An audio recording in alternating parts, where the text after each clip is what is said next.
Ang nakasakay sa puting kabayo. Pagkatapos nakita kong nabuksan ang langit, at may puting kabayo na nakatayo roon. Ang nakasakay ay tinatawag na tapat at totoo, sapagkat matuwid siyang humatol at makipagdigma. Parang nagniningas na apoy ang mga mata niya, at marami ang mga korona niya sa ulo. May nakasulat na pangalan sa kanya, na siya lang ang nakakaalam kung ano ang kahulugan.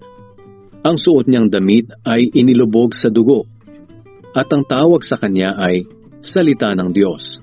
Sinusundan siya ng mga sundalo mula sa langit. Nakasakay din sila sa mga puting kabayo, at ang mga damit nila ay malinis at puting-puti. Mula sa bibig niya ay lumalabas ang matalas na espada na gagamitin niyang panlupig sa mga bansa, at pamamahalaan niya sila sa pamamagitan ng kamay na bakal. Ipapakita niya sa kanila ang matinding galit ng Diyos na makapangyarihan sa lahat. Sa damit at sa hita niya ay may nakasulat, Hari ng mga hari at Panginoon ng mga Panginoon.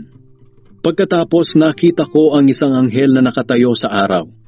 Sumigaw siya sa mga ibong lumilipad sa himpapawid. Hali kayo, magtipon kayo para sa malaking handaan ng Diyos.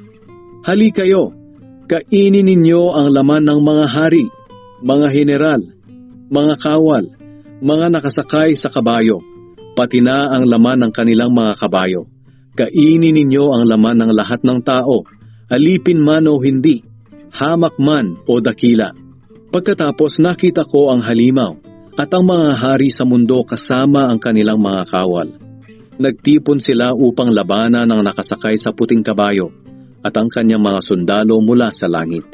Ngunit dinakip ang halimaw. Dinakip din ang huwad at sinungaling na propeta na gumagawa ng mga himala para sa halimaw. Ang mga himalang ito ang ginamit niya upang dayain ang mga taong may tatak ng halimaw at sumasamba sa imahen nito. Silang dalawa ay itinapon ng buhay sa lawang apoy na may nagliliyab na asupre. Pinatay ang mga sundalo nila sa pamamagitan ng espadang lumabas sa bibig ng nakasakay sa puting kabayo.